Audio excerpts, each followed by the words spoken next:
Sadek marotieno nyakora mogi chenro en mar oimore wantiere kod mathoth moiko ni otieno makawuono motenore kod weche mag ng'anyo mag nurses, weche mag siasa kaachiel kod ohala. Johala ng'anyo gwenge mopogore opogore. Jogo magin jotuo bende medo neno matek nikech nurses pod ogo nyon chiegni ndalo 31 ni ok gidogi tich. Nyakete winjruok gigo duto mane kete kogiga magandero ga 17 ketie tim eka gidok e tich. Wantiere kod weche mag sigana mopogore opogore gin kanye kaachiel kod nyisi ni lig mapacho ka onego beni chakre gi kodira makiny. Kata kamano pod ok ochakre. Gin ang'o gini matimore? Obedo ka wago mbaka omiyo nitiere kama kare magi e weche maomiyo pek. Ilikuwa tuna ripa container ya consolidation 2.5. Wameamua asubuhi moja si 2.5 ni 3.5. En tienda gimi chama tuoni ne johala mane obago ng'anyo. Gikwedo suru ma KRA omedo ne mwandu mawuok e pinje maoko. Do not arrest only the young people holding a weapon while allowing the person who recruited, transported and paid them to escape responsibility. Dila mapacho ka unyiso ka okang' mar chik ne josiasa manyayo tulo e pacho ka ma ok mako mana rowere magitiyogo kende. Mondo gitiek gi dakteche gi kony dakteche go odonge tijegi. Ng'ato kendo nyalo timore kamara ni. Onyalo wuok no dhi konyo rembe samo time gotieno kamano timore. To dhi kanyo embo yudo ka jogo ok ti. To refae kamoro to embo oyud shida mayudo. Lia moro Kisumu ni girem tok nyar gi wito ngimane kimanyo ne kar thieth. Luwore kod ng'anyo mar nurses sama jotuo moko medo dak gi rem.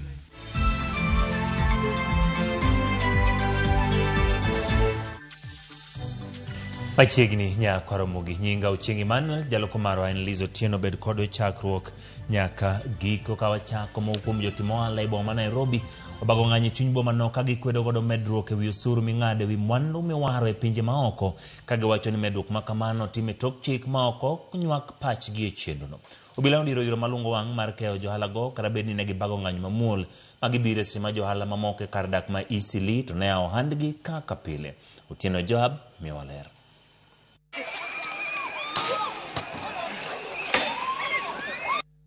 Ma e kaka chal no bedo e chuny boma ma Nairobi kama moko kuom jotimo ohala no bago ng'anyo ka gisundo godo medruok e osuru mag mwandu miwaro kowuok e pinje maoko magiwacho ni notime tok chik ni ne ok onywand pachgi e timo medruok ma kamano.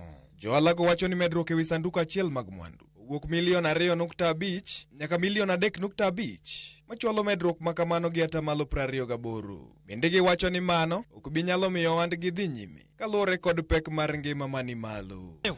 Ilikuwa tuna ripa container ya consolidation 2.5. Wameamua asubuhi moja si 2.5 ni 3.5. Tukaenda kwao tukararamika wakasema itafanywa 3.2. Kutoka hapo tumeandika barua after barua, lakini hakuna kitu wanasikia. Ile wanapongeza wameongeza already 3.2 ni kitu haiwezi wezekana kwa biashara vile kuko uchumi ya Kenya haituruhusu tuwafanye na hiyo 3.2. Ndio maana hii msanyiko yote hatungefika, ndio ikuwe ni hivyo. Johala go wacho ni kata bed ni ne gibago ng'anyo mamuol mar chwalo duondgi ne duol mochung'ne osuru pacho ka KRA. Pisas mag obila notiyo kod iro malungo wang' mar keyogi. Sama gin to ne giwacho ni ng'anyono ne muol kata chenro mag wuodhe bende ne ok girocho. Giwacho ni duolno miyo gi mana duoko kokalo e yor mbui mar X seche ma gitemo luongo gi mar loso. Katika harakati zetu tumekubana na askari na vizuizi ile hatujajua kwa nini tumefanywa hivyo, na tulikuwa na barua ya kuuliza maandamano a peaceful demonstration. Sababu tunajua wanabiashara hawawezi kuwa na kilio wapeleke mbinguni. Kilio yao inafaa kusikizwa na wale wako kwa mamlaka ili wajadiliane na waelewane, lakini si kila siku kila siku ku insert taxes ili unyonge watu wakufe waondoke kwa hizi biashara. Magi biro e kinde ma kweth machielo mar jotimo ohala e kar dak ma Isili to nodhi nyime kod chenro mag gi mapile ka giwacho ni onge tiende gi bag ng'anyo, kendo giwacho ni wuoyo kod serikal e yo mamuol mar biro kelo duoko. Najua mambo ya ushuru, kuna ungumu wa ushuru, lakini tukasema tukachukua tutaendelea kuongea na hawa wale wa KRA wako tayari tuongeleshane, tuseme hii inatuumiza, hii tufanye hivi. So hiyo ndio inaweza leta suluhisho na tunaendelea mbele na biashara yetu. Tunafurahia kama chema wetu amesema biashara tunaendelea. Ile tunahitaji ni watu wajue ya kwamba Isli inaendelea na tuko kwa biashara, hatuwezi tukafunga biashara, tunahudumia watu. Kaka yor duoko jotimo ohalago, apisas mag KRA to lero ni negi luongo jotim ohalago kendo negi chopo winjruok mar odiechieng keto e timo osuru no. Omedo ni osuru makamano e mano manie piny kaluwore kod winjruok manegi timo. We did an analysis. We invited the traders, the consolidators. We have had several engagements. So the 3.2 million per 40-foot container is not a new tax. So this amount was arrived at based on analysis of similar items, imported by consolidators and the values for which they have attracted over the last few years. Otieno Joab, Ramogi TV. Jatend piny Kenya William Ruto hoyango lepo bila manyien makori de chak chiwo juma mabiro lewni mawachore ni biro medo miyo mijingo bilago. Ruto lose kinde nyasi masidho bila ka tiegruok mobila ma Kiganje kaunti ma Nyeri kama wache bende ni obila nyaka med keto maino e rakruok kod kweth njore mosebedo kanenore rombe mag siasa pacho ka Efi Nyakidi nigi ler.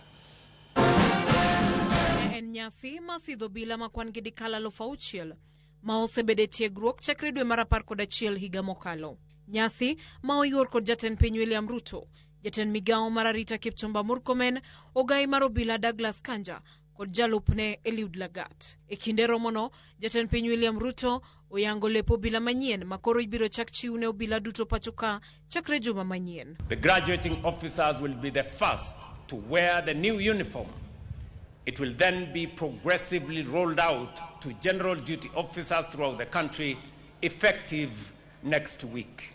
The Administration Police Service and the General Service Unit will retain their present operational uniforms. Ruto medo ni kata obedo ni lewni manyien miyo obila go mijingo nyaka giber jogo machiko itgi ne oganda kendo manikod kido maber. We appreciate that a uniform does not necessarily create professionalism. Character, discipline, training, and conduct do. But the government has listened because the identity, comfort, morale, and dignity of our officers also matter. Jatend piny bende owuok magere wi weche mag kweth njore pachoka ni mano ok en ranyisi makare ne demokrasia ma piny Kenya. Kuom mano, ojiwo bad migawo mar obila mondo kaw okang' mager mar chik maonge ninde nyabathe konchiel ka jatend migawo mar arita Kipchumba Murkomen osiro ni tiegruok ma obila go yudo en mano mabiro konyo piny Kenya rakore kod kit njore mopogore opogore. Politically sponsored violence has no place in our democracy.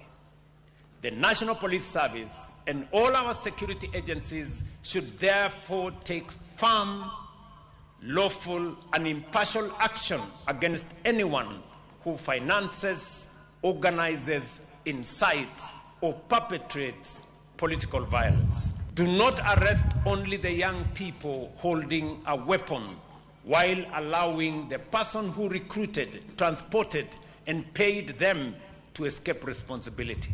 The training curriculum that we used this time round has been improved to capture the challenges that are faced by modern police officers who are operating not just physically in various parts of our country, but combating also digital challenges. Kaluwore ni tim kweth njore osenenore ahinya e rombe mag siasa, Ruto wacho ni onge ja siasa mora mora manigi teko mar buogo ngima oganda pachoka kata manigi ratiro mar bedo gi kweth njore. No politician is entitled to a private militia. No candidate has the right to intimidate citizens. No political objective can justify violence. I urge the graduates to always uphold professionalism and integrity. in discharge of their policing duties. They will be expected to adhere to the Constitution and the rule of law at all times, and to devote themselves fully in protection of the rights and freedoms of all persons. I recently reminded them that policing is a sacred calling and not a mere job opportunity. Weche mag Ruto go biro e kinde makoro siasa osechako mako mach pachoka. Efinye Kidi, Ramogi TV. Komachielo jotelo mag kweth mabalo kod piny owacho oseo chenro ma jatend piny William Ruto mamiyo apisas mag obila uniform manyien kagiwacho ni lokruok mabad migawo mar obila dwaro en tiegruok e wilo chik kaachiel gi miyo luor ratiro mag jopiny. Jatend bura ma Wiper Stephen Kalonzo Musyoka ogai mar People's Party Ndindi Nyoro wacho ni tend obila bende koro nego loki. Kalonzo bende wuok tung' mosuo koda kwede mag dhoudi e chenro mandiko apisas mag obila konyiso tend obila mondo gol nonro mag apisas mag obila 6,000 manosid kawuono kod gwenge magiwuoke. Chris Owino nigi ler. Seche machuok kende bang' jatend piny William Ruto yao ayanga uniform manyien mag obila e kinde nyasi mar sidho obila manyien 6,000 e kar tiegruok mar obila ma Kiganjo e kaunti ma Nyeri. Kweth mobalo kod sirikal owuok kod guok girombo. Mbele yako Mheshimiwa Rais ni kikundi cha 23 e gwenge mag Emali e kaunti Makueni. Ogai mar Wiper Kalonzo Musyoka ose okang' makamano kaka chenro maketho pes jopiny ka owacho ni uniform mar obila ne olok higni 8 mokalo. Kalonzo wacho ni lokruok mabad migawo mar obila dwaro en miyo apisas mag obila tiegruok e wi miyo luor ratiro mag jopiny kaachiel gi tiyo e bwo pen chik ma ok uniform manyien. Wakenya wanataka polisi wafunzwe au wamebadilika mafikira ya vile utahudumia wananchi na sio vile wanavalia uniform. Wakenya wanataka wakati kampeni ikifika wahakikishe polisi wakikutana na mama akona shida anamsaidia, sio kushika vijana na kuweka kwa Land Rover. Makamano bende okaw kod ogai maduong' bura mar People's Party of Kenya Ndindi Nyoro mane loso kinero mar siasa e kar chung' Magatundu North e county ma Kiambu. Our police expect not just uniform. We need proper reforms for our security. And the proper reform is first to reform the leadership in our security organs. Tunataka hii mambo ya violence ikwishe. Kalonzo seo tend obila kum nyayo akwede mag dhoudi e chenro mar ndiko apisas mag obila ka odwaro mondo tend obila oket elela nonro mag obila manyien 6,000 mane osidh kawuono kaachiel gi gwenge magiwuokie. Wakati huu Wakenya wanataka mambo yawe wazi. Tunataka orodha ya hawa askari wanaofuzu leo Kiganjo wote 6,000, tujue ni wangapi wametoka Makueni, wangapi wametoka Kitui, wangapi wametoka Taita Taveta, wangapi wametoka Kajiado. Eko machielo, Kalonzo oketo sirikal mar Kenya Kwanza e tago maliet e wi mano ma owacho en chiwo opande e yode wang' e kinde Ndindi Nyoro to ne oseo sirikal kuom diro iro malungo wang' ne jo ohala e boma maduong' ma Nairobi kar winjo ywak margi e wi medruok e wi osuru ma ijuogo mwandogi. It is very despicable. Tunaona wanabiashara wanaenda kutafuta haki yao leo. Tunaona badala ya kusikizwa wanapigwa tear gas. Na kumbusha William Ruto, hawa wanabiashara ndio walikupea pesa na nilikuwa hapo wakikupea. Umetuagamiza sisi kama viongozi, ukatutoa kwenye tulikuwa, ukarusha sisi nje. Sisi hatuna shida, lakini wachana na wanabiashara tafadhali. Halagone obago ng'anye chuny boma maduong' ma Nairobi e kwedo okang' maduong' mochung' ne choko osuru pacho kae KRA mar medo osuru ma ijuogo gi ka gikelo mwandugi e pacho kae containers kowuok e milion 2.5 nyaka milion 3.2. Chris Owino, Ramogi TV. Piny owacho keto omenda maromo bilion 2.7 matudo stima e kaunti ma Migori iko omenda ma 226 na 227. Magi yang kod jatend migawo mateko Opiyo Wandayi mane loso e kar chieng' od bura ma Wendo kama ne ochopo e chenro mar tudo teko mar stima. George Juma nigi ler. Gwenge mag Otacho, Ombasulejo Maria Kakala Lura Mare, Kwar, Kachiel kod Kanyo Kech, Ekachuma Mawendo, gin moko kuom gwenge kaunti ma Migori, modo stima, chenro moturuzi madhi nyime e kaunti ma Migori. Chon kanyo adwa wuok oko, ok ayie wuok oko, kech jokuoge wan go ka. Niang kaka ndiango gine ni kani. Koro ne tek, kata gwene ma owuok oko ka piny pok oyawre, ogwang' mako. Koro an gi mor kuom wese miwa kuom kelonwa stima. Amor ahinya. Kaka ni solar ni matiyo to solar otiyo gi tek machieng' ka chieng' onge TV nok ti koro sani TV dhi goyo ufa dhi goyo gik matindo matiyo gi bat dhi tiyo na maber.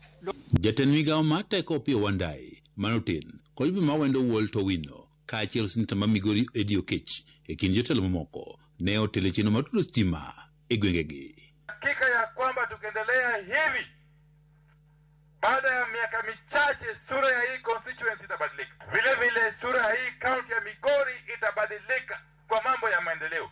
Waziri Mheshimiwa William Ruto amehakikisha ya kwamba maendeleo ya stima na infrastructure zingine imeenezwa katika pande zote za nchi. Si ni vizuri? Na wakati anafanya mipangilio zake za maendeleo hata huku kwetu Awendo inapangiwa. Ekinde twak ma jatend migawono mar teko Opiyo Wandayi ne wane piny owacho siketo tengo omenda maro bilion 2.7 mar tudo sitima e kaunti ma Migori mangima. E hiko omendani kaka chube Mawendo omenda maro milion 450 idhi tigo e chenro mar tudo stima. Mheshimiwa Rais yeye mwenyewe amesema ya kwamba mambo ya maendeleo tuyatekeleze bila ubaguzi wowote. Nataka kujua ya kwamba serikali kuu inawashughulikia vilivyo. Hii mwaka wa fedha hii kaunti ya Migori imetengewa pesa taslimu shilingi 2.7 bilion kwa ajili ya kuunganisha stima kwa manyumba karibu 25,000. Wandayi nwane ka chumba Mawendo ema sani nitiere kod kwan mamalo mag oganda mostudi kod sitima e kaunti ma Migori kod kaunti mamoko mag Nyanza kane opoj bron makono Walter Owino. Awendo kaendi stima oseringe moloyo kamoro amora. To nikech Walter ohero weche mag stima. Tiere wetena mantiere kaendi kaka George ginaneno kaendi ma nika kuro kaya chande gibedo ka samo gionge stima ni endi to ko kaentie kanyo to nyalo miyo giket kata ma welding moro ma welding no endo kelne jowa pesa e piny ka. Jobro Mawendo Walter Owino ne owacho ni nitiere gwenge mathoth ma bende chenro mar tudo sitima dhi e nyime ka chuburano kane osingo n'oganda duto gwego mag Awendo nyaka koro bed kod sitima. Jotelo gi ne opuoyo sirikal motelo jatend piny Kenya William Ruto kuom keto maino e chenro mar tudo sitima kod dongruok moko e gwego mag Migori kaachiel kod Kenya mangima ka giseyo josiasa makwedo piny owacho. Ruto no omiyo kawuono wayawo sitima ka. Ruto no omiyo wacho ni yo mawuok Ranen kochomo mwalo kucha didere kodhi kucho idhi land week manyien. Mwambia Bwana Gachagua ya kwamba ukiwa na shida na mimi kama waziri face me. Wachana na Mheshimiwa Rais William Ruto. Si ndio? Akiwa kuna shida au na issue na wizara yangu aface mimi mwenyewe, si ndio? George Juma, Ramogi TV, Migori. Ka ng'anyo ma jochiw thieth nono ndalo 31 ma okum jotuo kod familia medo kalo e pek matamre gi nono kuma familia moro e gweng' ma Ongalo e Koru Moroni ywago nyargi mano wito ngimane kodhi manyo thieth mar mondo mine okonyre to ne oduoke ni thieth onge nikech ng'anyo mar nurses e gweng' ma Kapuonja bende mihiya moro majiegni 13 koro nigi rem kalure kod kansa ma kadag nyodo bang' ne duoke pacho nikech ng'anyo no. Millicent Adhiambo miyo ler mathoth. Dwe achiel sani nyaka ne jochiw thieth chak ng'anyo margi ayanga pachoka. Chenro mag thieth e osiptende mag piny owacho oserochore mokalo gino makoro weyo thoth ngima jotuo e andaki. E gweng' ma Ongalo e sub-county ma Muhoroni, wach ng'anyono koro weyo familia moro kod chuny lit bang' nyargi mane pek dwa konyore wito ngimane kodhi manyo thieth bang' kane osiptal mane okuongo chopoe duokogi ni thieth onge nikech ng'anyo lakteche. Tema ka dichiwo mama gisani mano muoch kae we watere hospital watere nyaka hospital ma wachopo hospital miluongo ni Nyayo Muhoroni. Koro Nyayo Muhoroni kanyo ema ago on gate to askari obiro monyisa ni ok giti.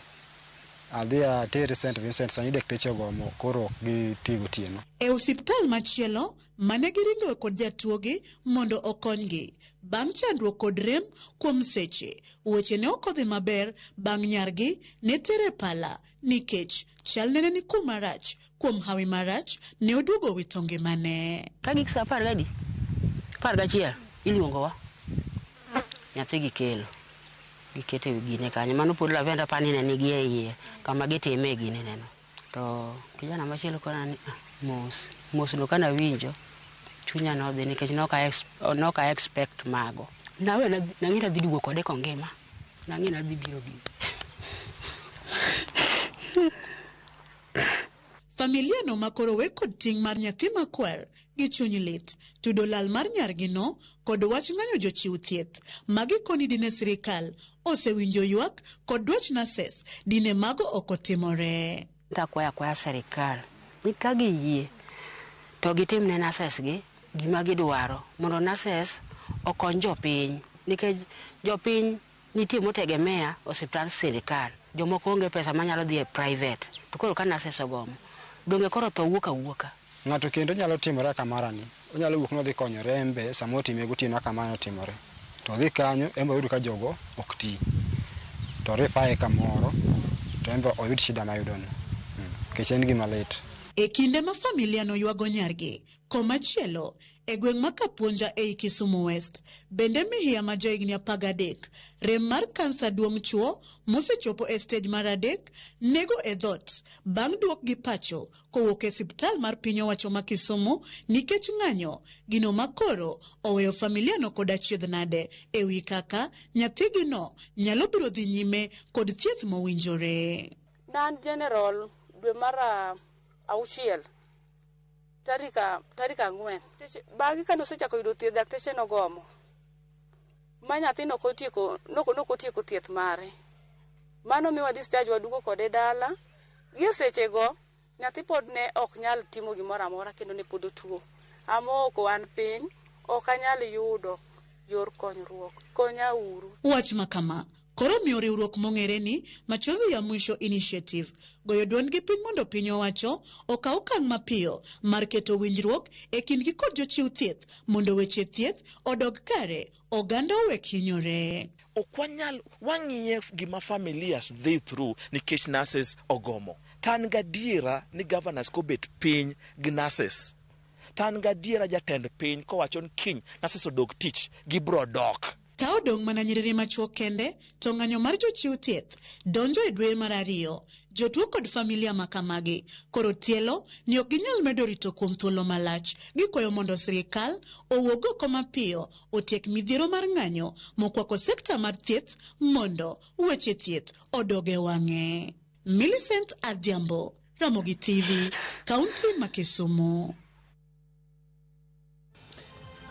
Koromogi ng'anyo mar nurses en gino ma pod ibro medlu kendo ng'e ahinya nikech maendi en odiochieng' ma 31 nurses pod ogo nyon ni nyaka chop piny owacho mag counties chop winjruok mane gibedo godo higa ma 2017 ok gibi dok e tich. Jogo mayudo pek gin jopiny machopo kuonde thieth mag piny owacho mar mondo mi giyud thieth. Ji mathoth neno weche manyien gi kiniro kama neno oteu kaendi kaka opong' chieng' obuya chieng' manelo ni yo makare kantiere bore Nairobi kaendi weche mag siasa pile pile jabagowa kata kamano jo Kenya obi otimi yiero makare kamano chieng' obuya kuom ote machal kamano.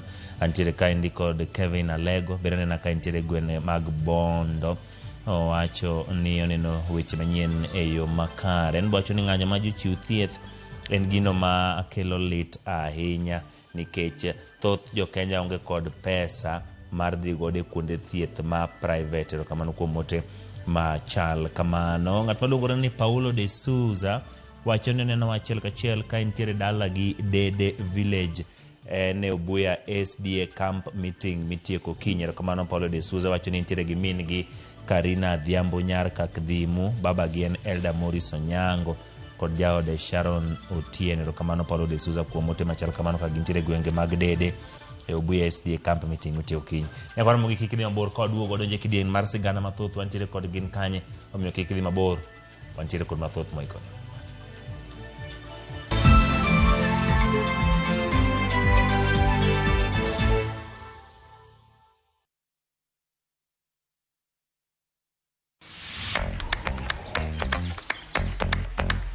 I'm so excited. Leo tuna celebrate Amani.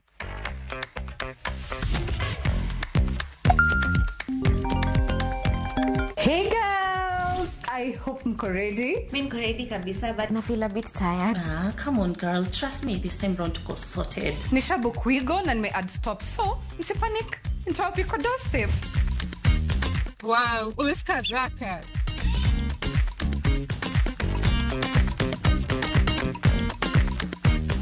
Cheers!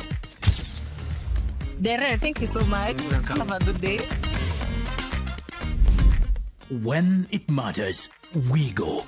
Download the Wigo right app now on App Store or Play Store. Powered by Citizen.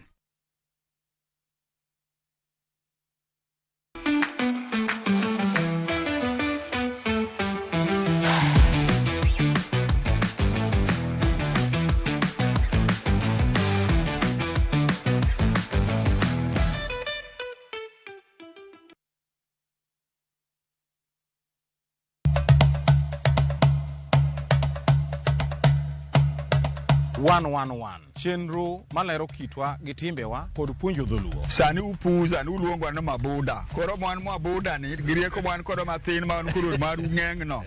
Ema sokelo nuseda. Wasewuotho mar kelo ni juok ogandawa kod ber magisekelo e ngima onagi. Dayo ne puonjo nyathi manyako kosechope ode. Puonje kaka onego oriti family mare. Udrikoda an James Rabala Kwase Rajabu owarga chien. 111 Jumapil, sa 10:30 odhiambo.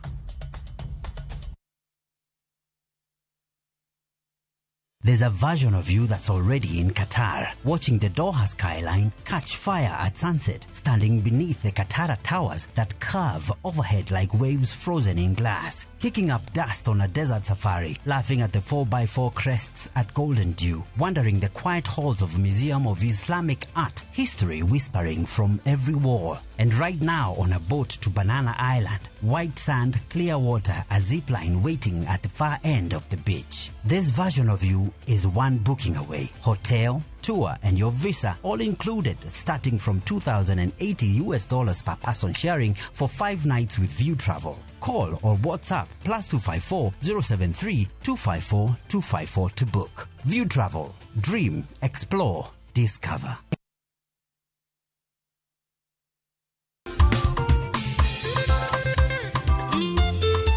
Juma ka juma wayudo jip, ngima lokore, chunje yudo geno. Ler rieny motegno, pako idho ngas mamalo, kendo twak dhi matut. Tudri kodwa An Roda Nyarko Kitmo, Ken the DJ kod an Ben Otiende. Kawatayi e yor yie, lamo, pako, kod lokruok mar chuny. Okinyal dong kaka ne in. Nyaka ruoth chikni ite, mi iyud lokruok e ngimani. Bi kaka in no. Biadia. Mungu wetu ni wa amani. Injili kalo. Mungu wetu ni wa amani.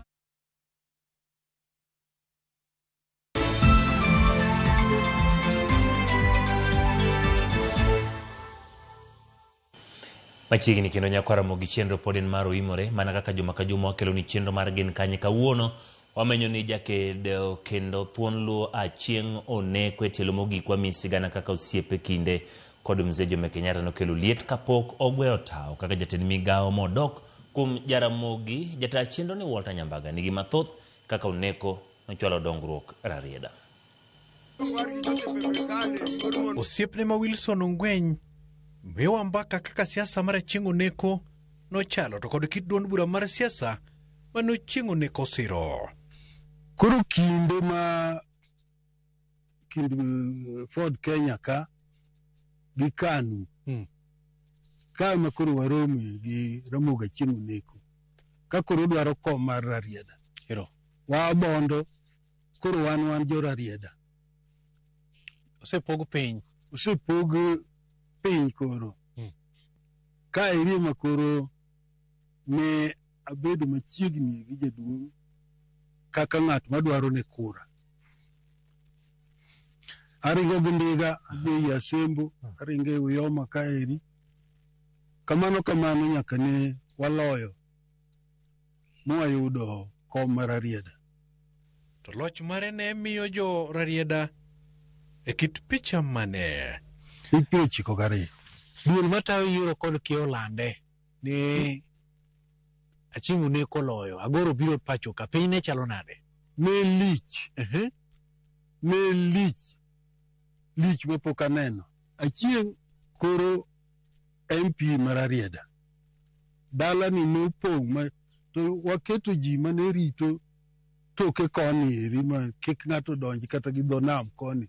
Madipok onego mse kapok odhinwa oko kocha.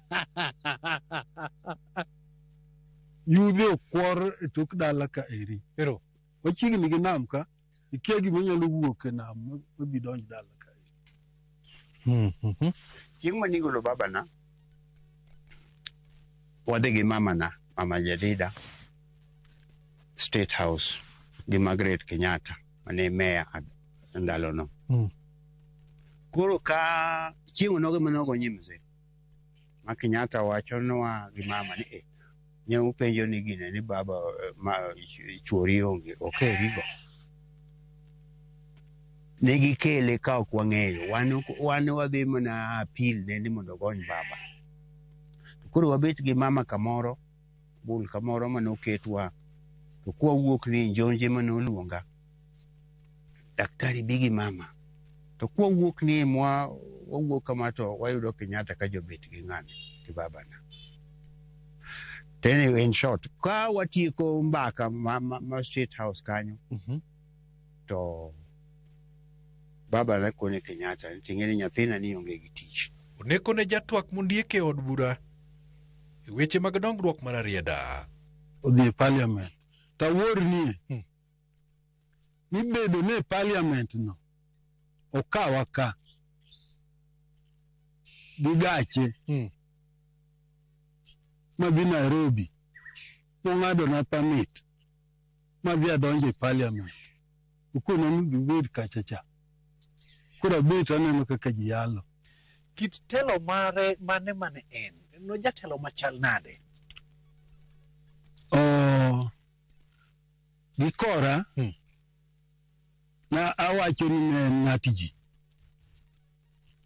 Kata ji ne wacho ni ok onyal miyo ji wach motiyo biro mar gonya ni.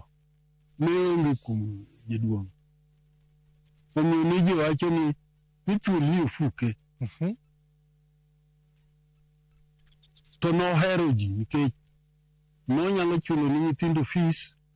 Nitie nyithindo moko manodak kode kaeri manopuonjo kata moro sani okiwinjo speaker magine. Speaker ma Rarieda. Masiaya.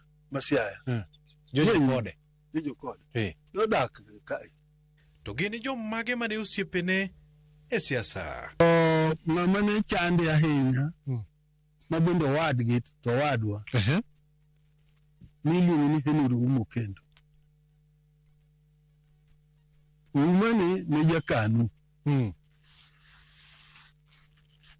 To en to jafod. Kenya. Okuru gipiem. Kuru ne yombo wadgi no mokaw kom mar Rarieda. To gi kinde mane wadhi e nomination, ne nitie Wood Kokiri moro ni ndisi. Eto nwaweye gi e nomination ka. Ndisi nondiso jaluoro otoe ywak. Erokamano. Kare ni winjo wendno. Jaramogi wacho ang'o kuome e kinde ma siasa koro chacho? En ni ng'at Kenyatta.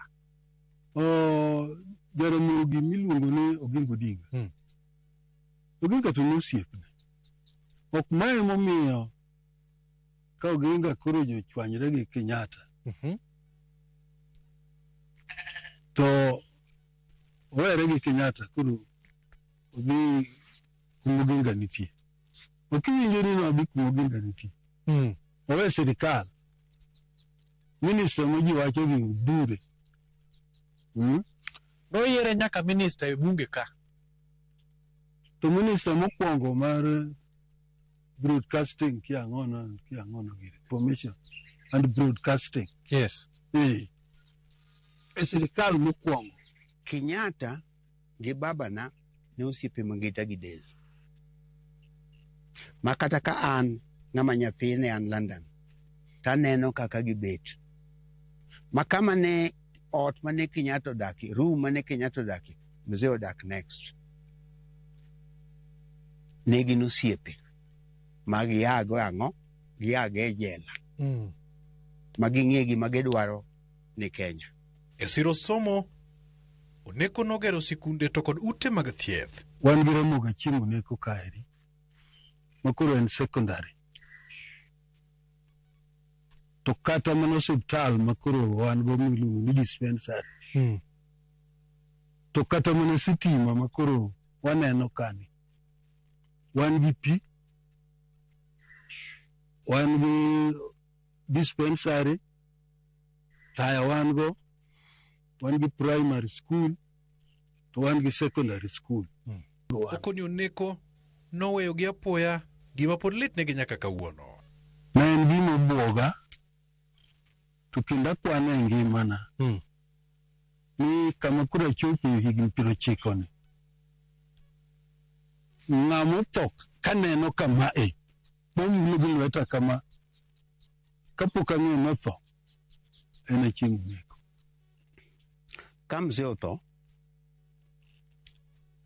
Restoration makae mokwongo.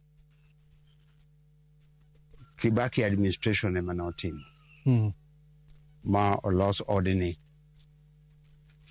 Motim gik moko kare rapar makacha. Museum losi.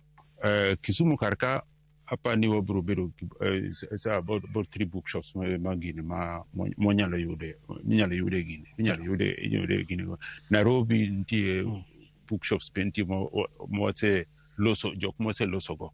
Nyakwa Ramogi. Erokamano kuom bedo kode chakruok nyaka giko. Kajata chenro mari kuom thulni duto ne en Walter Nyambaga. Wuod Kowero. E thun kajidhi kendo kajiduogo.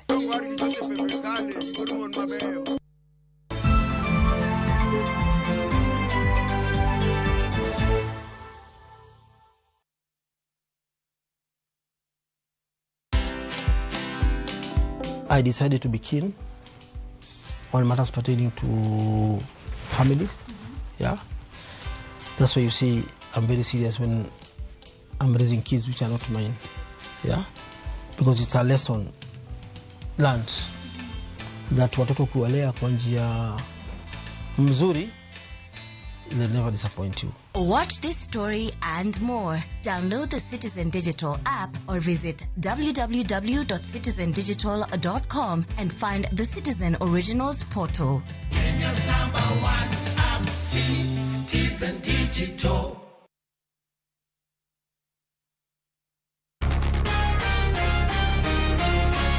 Every day something important is happening somewhere in Kenya. From church services that bring people together to concerts that keep us entertained.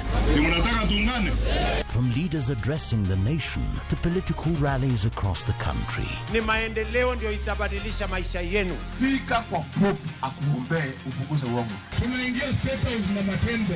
Be there wherever the story unfolds. Wewe nani? Hii utaionea Viusasa. That is not negotiable. Download Viusasa today and start watching for free.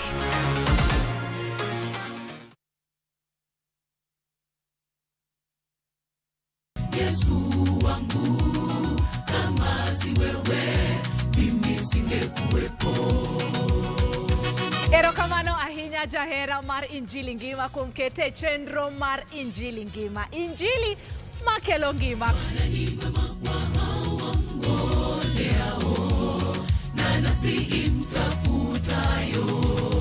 Nyithindo matindo. Happy Sabath. Kik wawe Nyasaye. Wachung motegno kaka Elijah nochung motegno. Lesson mar jumani. Kata obedo ni wakalo gik matek machalo nade, to genowa onego bed mana kuom Kristo. Ochopo sama wadwa winjo wach Nyasaye. Omiyo wakawuru ngima waduto wakete Nyasaye to wabiro yudo teko moa e polo malo. Magi duto mana e chenro mar Injili Ngima. Sabato ka sabato chakre sa achiel okinyi nyaka sa 3 okinyi.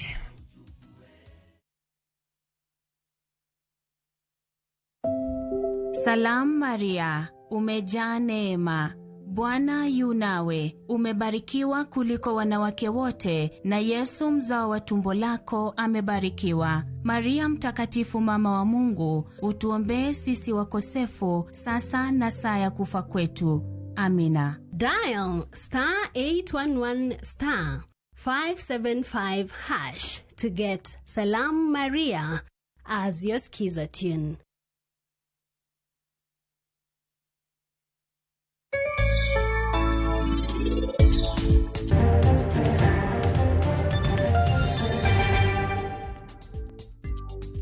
Timre niti, visiti ko tijno.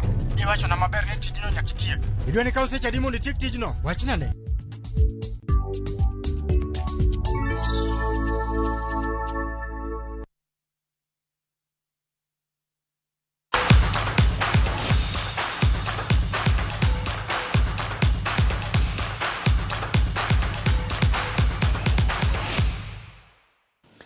Nyakoromo giro kamano kuom kete e Ramogi TV chenro poden maro imore kaka pile chieng' tich abich wabedo gi thuolo mar mondo wago mbaka weche mopogore opogore nyaka kod tuke matimre pacho kato kod pinje maoko. Ang'eyo ni thoth ji ne ogeno ni kochakore giko odira ni lig ma pacho ka ne dhi chaki lig mar adhula mar jomachuo. Kata kamano gik mathoth osebedo katimore kendo ang'eyo ni thoth osebedo ka penjo ni to ginang'o gini matimore tok pasia, ang'o momiyo ligi ok chakre. Jomoko nyalo bedo ni nitiere kod gimo pogore ga ma ng'ato simo ko ng'eyo. Kata kamano kawuono wantiere kod achiel kuom jogo ma wacho ni gin stakeholders mag adhula, jok mong'eyo weche mag adhula e pacho kaendi gikore to kod atache. Gisebedo ka gitelo ne delegations mopogore opogore, kweth mopogore opogore matuge e pacho kaendi madhi e pinje maoko kata maduogo kaendi. Gin moko kuom jogo ma kapo nitie weche mag adhula tinyalo sum pachgi mar mondo omiyo timre nade gichiw ler kata gichiw rieko. Omiyo dwa nwago mbaka ka wami ler ni to ginang'o gini ma nyalo bedo ni osemiyo lig ma pacho ka pok ochakore. Lig mondo mi chakore gi kodirani ka weche mopogore opogore. Jomoko wacho ni nitiere court, nitie ywagruok koni kod kocha. Odwa kola ne ni tang'o momiyo ligro nyaka sani pod ochung'. Erokamano kuom yudo thuolo mar loso kodwa. Thuolo mari mar ni imose nyikwara Ramogi Ajwang' aiti yangre nigi ne joma seche moko pod ok ong'eyo. Amoso nyikwara Ramogi Ajwang' ni oyimore gi ya nyinga en Athanas Obala kata Obango. An jatelo mar timbe mag national teams te mag Football Kenya Federation. Kamano. Yeah. Koro amor kuom biro ga. Erokamano Athanas kuom yudo thuolo mar mondo mi itwak kodwa kawuono e chendo mar oyimore. Wantiere kod wacho ni ohinga kata gimoro ma omako tie weche mag adhula dhi nyime e pacho kaendi. Ji nyalo penjore ni to ginang'o gini ma nyalo bedo ni omako lig mondo kik dhi nyime kalure kod in ng'at ma bende nitiere machiegni minyalo yango ne nyikwara Ramogi Ajwang' gie sani.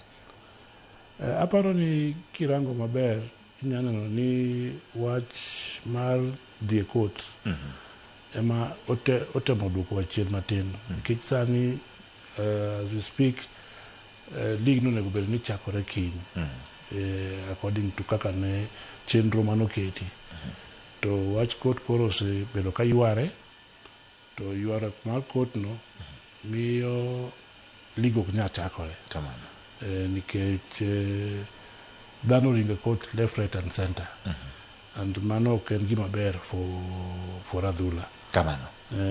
Adhula en gima ji ohero ma anything manyalo bedo ni temo siro ni kik timre ten duoko wachien kabisa kendo miyo kata miluma mar ji neno dhidhano mpira rumo nikech mpira igo e pap, mpira go e court. Kamano. Ng'ato nyalo penjore ni to gin gik mage manyalo bedo ni nitiere court nikech ang'e ni ji oseng'eyo gi oko kaendi momiyo lig seche moko pod ok ochakore. Ginang'o gini ma ji yware ma ng'ani ywak koni to ng'ani ywak koni mondo mi oket maber mondi koro ka lig neno ni nyalo dhi maber e season ni. Gigi kanyalo paro maber League mokalo, league norumo maber. Though nentie weche moko ariyo adek moko manowuok ma wacho ni nitie chik moko nokoluw maber. Koro nitie chik moro mar 2019 kendo gintie chik moro manyien mar 2025. Mano e gima okelo koko mang'eny. To koko ne wuok nikech bang' lig gurumo to aneno ka jomoko neno ni kare gidhi choni wacho ga ni idhi e lum. Idok e lum. Osimni taya. Kamano. Tema koro dhano amua mondo gi revisit those rules. So I think kirango maber nitie joma argue ni rules ma 2025 gin kare. Kendo nitie joma argue ni nok onego wati gi rules mag 2025, nonego wati gi rules mag 2019. Kamano. Koro kanyo ma koro ywaruok nitiere. Kamano. Nitie ywaruok mok ber nikech en ywaruok ma duoko achien. Kirango maber ineno ni lig koleo. Kamano. To wan gi welo next year. Kamano. AFCON. Ma ka ligo ochakore immediately. Dhi ketho nyaka preparation mar national team mar Harambee Stars. Kamano. Koro mamiyo ni koro league ni the sooner mochakre the better for the future nikech kodeko matin to odhi bedo gi impact moro maduong' ahinya kuom preparation mar timo ma national team. Kamano nyakoro gik ma bende anyalo wacho ni ilaro kaendi en kaluwore kod chike kaka osewachno kae kod bango chik ma 2019 gi chik ma 2025 ma bende chik mane okadhi ne golo gimiluongo ni traditional playoff ni tim ma lore lum moro ne tim nyaka ne tugi ng'at ma loye lum nyaka ne lo ng'at ma seche moko wuok e ligi ni koro koloke mondo ma timber nadi odhi e lum nikech kaluwore kod timbe maedho. Aeto nitiere tim ma Kariobangi Sharks ma ne odhi kendo ochwalo ng'ur e doho giwacho kanyo ni ne gidwaro mondo ni kaponi ne gitugo playoff to ginyalo survive dong e lig mamalo. Gik machal kamaendi wachakane gi wach mar kwan timbe ma nyalo kwan jotugo mawuok oko mano be ni iyienegi nikech mano kitugo gigo mane iyienegi 2019 gimiye ni godo 2025 mondo mi obedie timbegi kaka gimoro mano kantiere kulunge doho. Okineno chik mar 2019 oyiene jotugo abich ma oko. Manyalo gocho e team moro amora. Ma yotu mai sign kiwuok e pinje ma oko. Ma iluongo ni foreign players. To chik mar 2025 omedo jotugo ma wuok oko to 7. Kamano. So that means ni kapo ni jiodok e chik mar 2019 kamano bro chuno teams mose sign more than 7 players. Bro chuno ni nyaka koro gi reduce the number again. To ki reduce number no ero to mano nyiso ni these players will have to seek somewhere else to play. Nikech koro chiko ko yienegi. Kamano. So means ni terminating mar contracts mar jotugo gi nitie bedo gi ripple effect. It's very expensive. Very expensive. That means you have to pay the entire contract. Mar jatugo. Kamano ma nyalo mulo timbe ma thoth ne machal nade Kenya kaendi ko paro mo kum timbe manyalo bedo ni osendiko jotugo mang'eny mawuok e piny. Ka neno team kaka man Nairobi United aneno wa gindiko jotugo gindiko jotugo mokalo jotugo mokalo abiriyo kendo aneno maber aneno ka gin gi jotugo mang'eny ahinya. Kamano. Then kiluwe gi Gor Mahia kando kaito FC Leopards, Tusker be nigi jotugo, Kenya Police.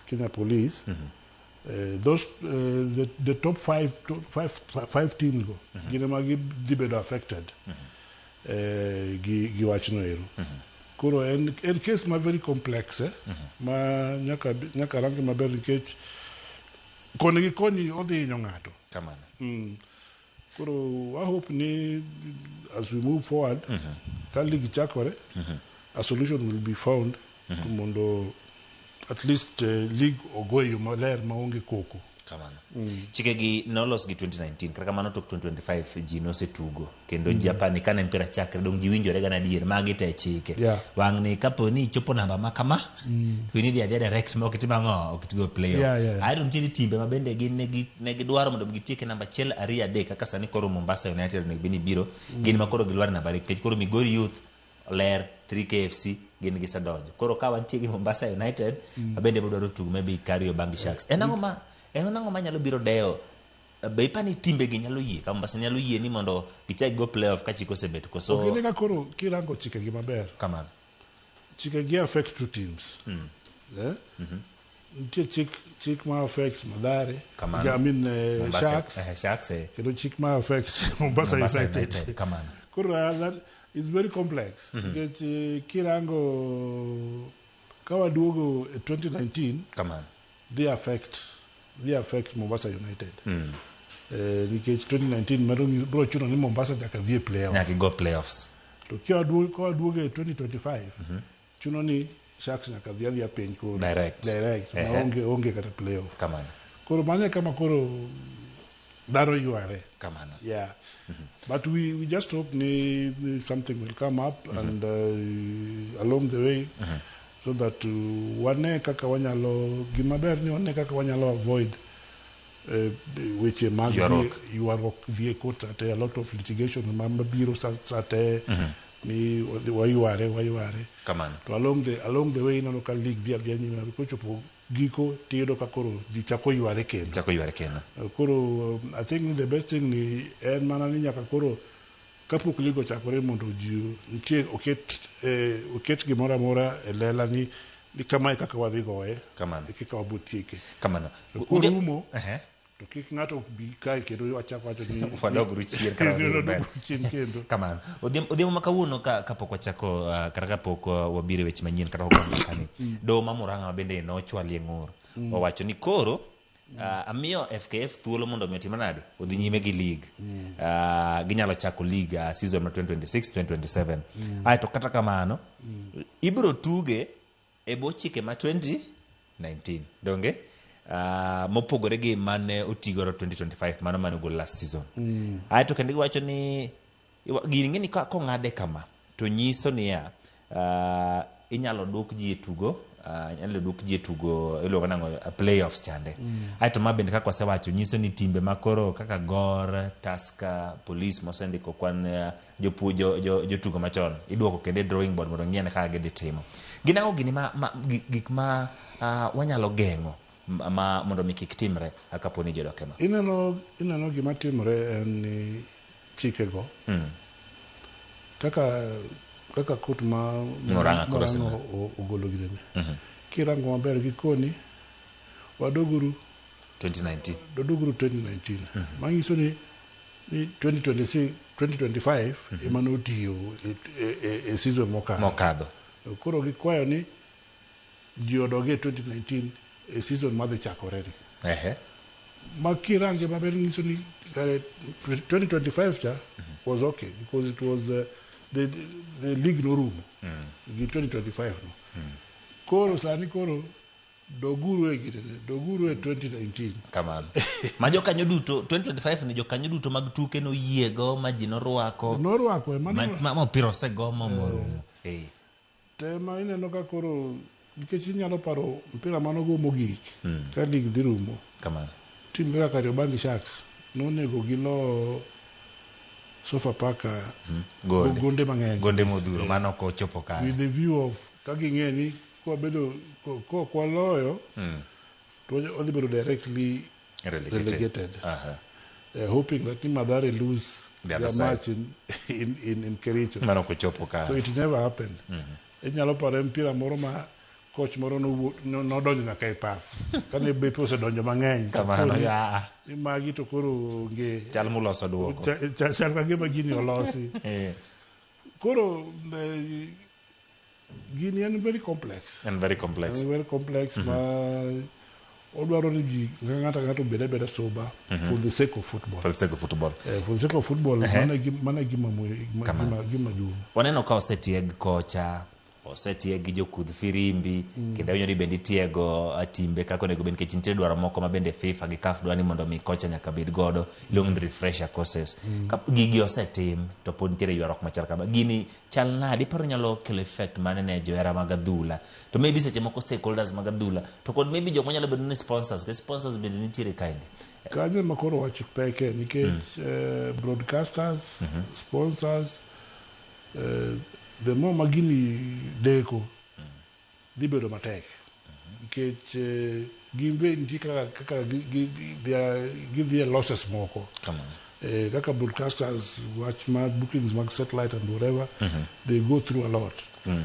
koro en gima sponsors bende like nitie teams ma tegemea sponsors gini ma are ready to start supporting but sponsor bidwaro ni obo dhi nyime kona no visibility mar pesa mogolo koro teams like Gor Mahia, Leopards all teams man take sponsors te it is going to affect them because sponsor nyalo wacho ni according to the contract montiere ko kodi na bichago e ka ching makama no nego chaki makama to gini odeko ango mi odeko kama then inyalo kata bogi ni wari do review contract because ntie clauses manya review contract manyalo allow termination kata the nyime koro en gi ripple effects mang'eny ne fans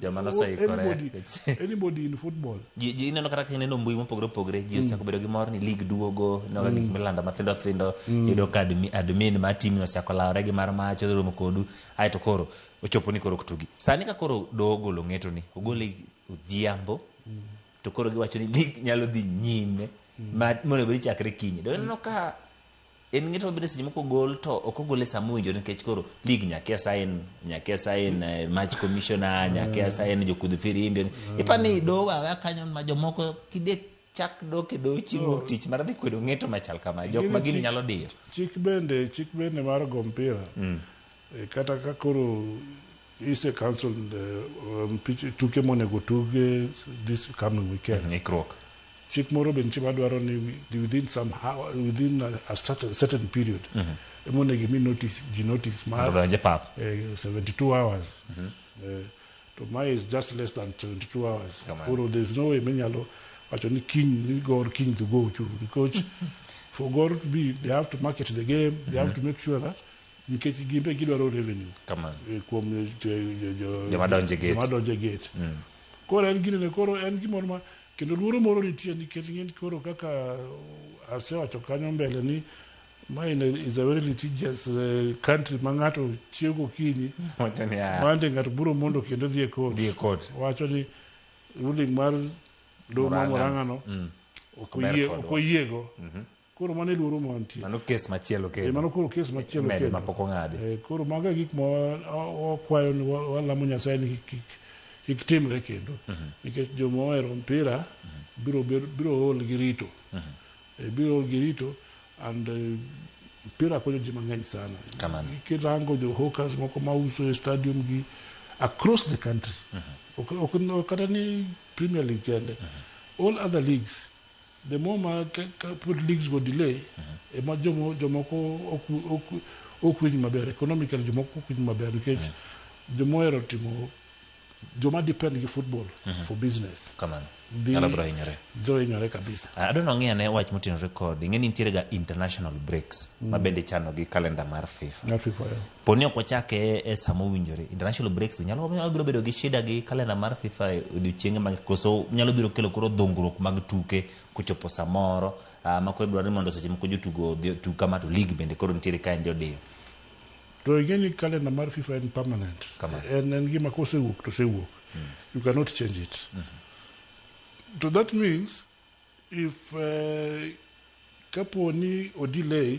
to chopo window mar FIFA koro kaka federation nyalo rango ni teams mage maonge jotugo team maduong' mar Kenya gin gidhi nyime gin ka gionge jotugo gin ginyalo dhi nyime koro joma bo bedo affected gin joma nigi jotugo mang'eny national team But calendar mar FIFA is intact. Because and calendar must have across the world. You cannot change the calendar because of Kenya or whatever. You cannot. Koro mana giman tiere. But adjustments have to be made in Nyaka team, but nyalo affect teams also in terms of preparation. Kendo ko delay Martin. Because remember the parnipia wa rango AFCON. Because brother no take chon. Mundo wayud tuolo mar ikore ne AFCON national team. Koro by Dwebara Beach Canero, waro ni league news room. And that would be bro gimoro awachi gimoro 8 or 9 months. Koro en gima koro nyaka rikini kode kata ki obedo sorted out. Get sorted out pio.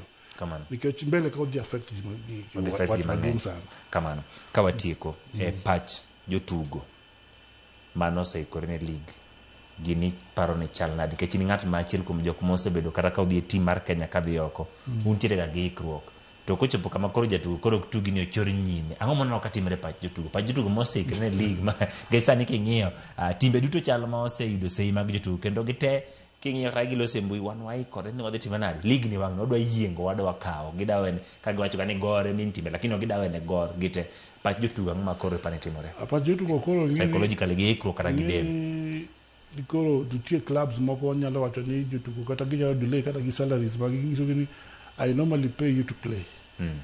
Legal de oleo. Why should I pay you? Kata kanti allowances moko mono gide. But gimatimore ni normally in a normal situation pre-season enga 6 weeks. To pre-season a plan according to the opening day of the league. So Jomoso Beroka train 6 weeks. The moment the league delay, it even hampers the program mar coaches. Because target mar pre-season kaki go 6 weeks mo. Ikere no katimbe mo pogoro the pre-seasons moko the oko moko teme kericho kanye. So within these 6 weeks, Timo say kore. Ka coach kaka sani anyalo ngise ni all the teams are gisei kore ni kidwa go league. Koro this 1 week or 2 weeks could delay will really affect the morale of the players. Morale maju to go product pay ma kusicho situation moko ngeni koro bro chakore karamo. Koro that adrenaline like dog pain makara coaches koro jako bedo gi wasi ni wanyalo lose that form again. Because was to go friendly matches was gain momentum margo league. Koro momentum no chak dog pain. Could they affect the performance of the players and psychologically nyalo chado jotugo kabisa. Wach ni mogik ne jok mabende nyalo bedo ni gini ntiere lwetgi manyalo konyo iwacho ne gina ka watieko. Anakwayo gi mana ni giwe mpira utuge pap. Nitie yore mang'eny minyalo losgo kata kama kosa moro nitie ma otimore to giweyo ya manyo manyalo losgo wach mondo mpira go. Because at the end of the day jidwaro enjoy football. Mondo kaka walos mpechwa mar Kenya bet maber. Because the moment makoro wawe ni mpira ni yuare kama dhano bro ringe mbuite. Premier League ma oko cha. Makuma dhano bro ringe. Because koro ka dala ka to mondo bro affect mondo jogo chako duoge pap kendo nyalo ka utulo maduong kabisa. Kora kwa gen gi mind jotugo because jotugo gitega me mpira no mondo to survive. The moment magidile gi the court and whatever keto no jotugo kabisa. Ero kamano nyakoro mogi nogomba koda Athanas Obango Bala kendo winyo maber kwa mogolo ni wagweuro opira mondo mitima nade ogoye pap weche mag doho gang'o inyalo ginyalo losi to gini koko timari koko tim makare to bed kungeni waikore ne AFCON 2027 onyalo bedo gi pek biro tieko gibiro tugo eyo makare. Wadhi nyime apisas mag riwruok mata tuka dhule pinje mangima CAF dhi nyime girango rang'iny ma pewe mag tuke mochan ni biro tigo e tuke mag pinje Afrika. Apisas go kotelgi Halid Nassar norwak pacho gi jatend migawo matuke Salim Mvurya kupogorgi alap matalanta ne girango nyoro. Apisas go biro dhi nyaka pewe mamoko kamoting'o alap ma Kipchoge Keino e kaunti ma Uasin Gishu. Piny owacho chiwo singo ni pewe ma ochan ni biro bago tuke mag pinje Afrika higa manyien biro rume wang' saa kendo biro miyo Kenya thuolo makare mar bago tuke kaachiel gi pinje mag Uganda gi Tanzania.